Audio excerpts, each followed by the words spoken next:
బాధల నుంచి నిన్ను విడిపించినాడు. ఇప్పుడు ఏమైంది? ఈ రోజున ఏమైపోతున్నావు అంటే నీ విశ్వాసమును కోల్పోతున్నావు. దేవుని మహిమపరచలేకపోతున్నావు, వెంబడించలేకపోతున్నావు, దేవునికి కుదస్సులు చెల్లించలేకపోతున్నావు, ఆయన ఎదుటను సాగిలపడలేకపోతున్నావు.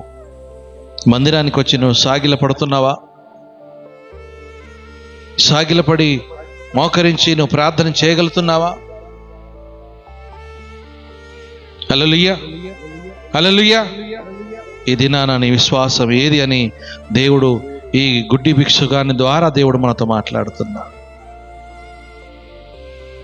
ఆ గుడ్డి భిక్షగాడు ఏం చేయగలిగినాడు? ఆయన ఏ విధంగా చేయగలిగినాడు? ఈ రోజున నీవు వాక్యం వింటున్న నీవు కూడా ఎందుకు చేయలేకపోతున్నావు?